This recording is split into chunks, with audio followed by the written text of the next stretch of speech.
bahwa modal yang kita masukkan ke tambak itu bukan main-main, dan itu modal yang sangat besar ketika kita hanya berbicara memasukkan benur saja ke tambak waktu tebak itu sudah 4 sampai 5 juta, lumayan besar, belum kita bicara pakan dan lain sebagainya. Puluhan juta.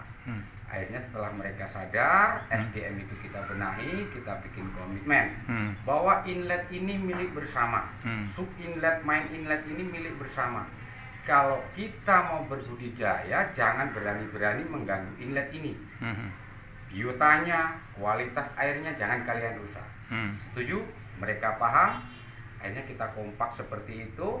Kita buatkan dengan situasi yang rumit ini, kita buatkan saluran keluar dari sub inlet ke outlet. Oh, ada saluran pembuangan. Kita gali manual 1 hari. Harapannya apa? Supaya airnya kita itu bikin dua pralon 3 sambung jadi 12 meter, 2 buah.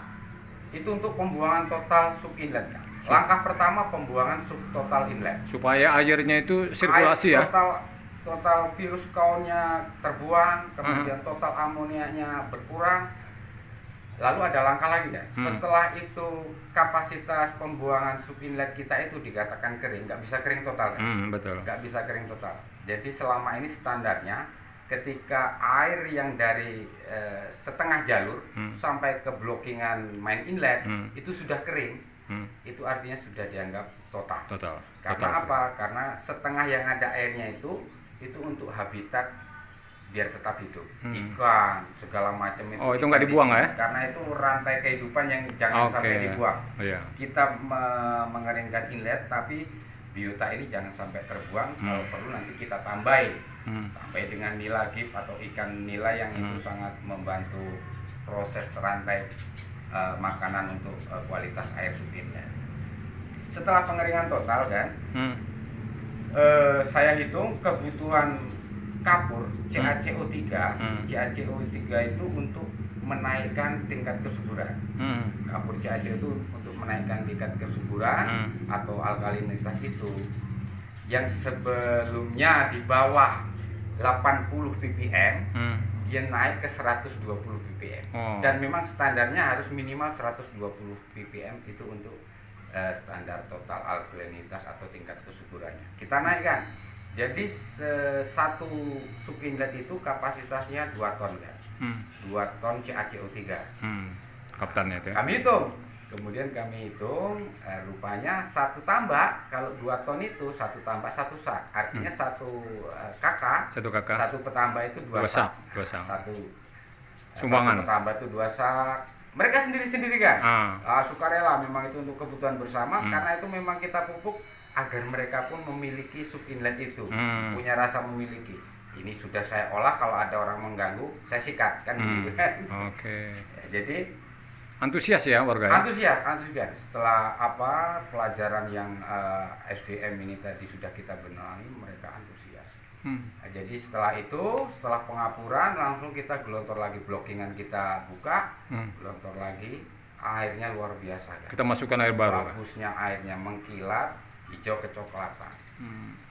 Nah, untuk perawatannya kan, perawatan sub inlet itu kita lakukan pengapuran 2 sampai 3 bulan sekali kan. 2 bulan sekali. Ya, itu kalau saya instruksikan manakala musim hujan kita pakai CaCO3, manakala musim kering kemarau itu kami dengan kebumas yang dari petrokimia itu kan.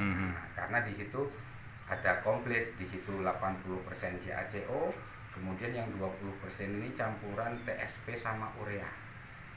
Untuk perawatannya kan. Kemudian perawatan selanjutnya di setiap modul, setiap satu sub inlet itu ada petugas.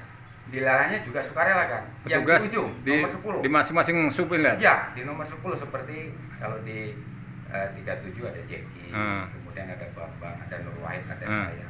Ini yang bertugas melihat inlet ini airnya kualitasnya bagaimana. Nanti terus laporan ke saya, oh ya perlu pembuangan, terus kita buang.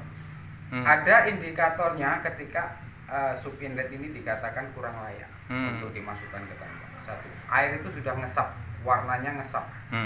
ada coklatnya, ada hijaunya, ada putihnya. Ini jelas air yang tidak standar untuk budidaya. Kita lakukan pembuangan agar yang dari blockingan main inlet ini ikut dorong ke buang, kemudian full dalam satu sub inlet ini berganti dengan air baru. Lalu kita lakukan pengapuran ke Bumas lagi seperti itu. Itu ini sudah berapa lama dilakukan? Sudah 2 tahun ini kan. 2 tahun ini. 2 tahun ini ya puji Tuhan produksi di 8 delta ini kisarannya 2 sampai 3 ton dalam satu siklus per kakak. Per kakak. Per petambak itu 2 sampai 3 ton. Kawan-kawan antusias ya dengan misalnya kita berikan penjelasan-penjelasan tentang ilmu budidaya begitu. Sangat antusias kan, dan saya berusaha dari bawah. Saat ini kemarin 8 Charlie seperti Pak Jagal, kemudian ada Cici dan yang lain-lain. Mau dengar gitu ya? Berkonsultasi sama saya dan kan ada buktinya. 3 atau 4 hari lalu mereka melakukan meeting akbar satu Charlie, mereka pun mengerjakan seperti yang apa kami lakukan.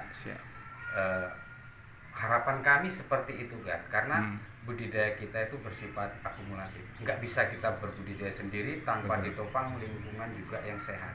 Ketika lingkungan budidaya satu subdelta kita sehat, tetangga subdelta kita sehat, dan mudah-mudahan yang lain juga sehat, dimulai dari SDM dan lain-lain yang tadi, mudah-mudahan budidaya kita bisa bangkit.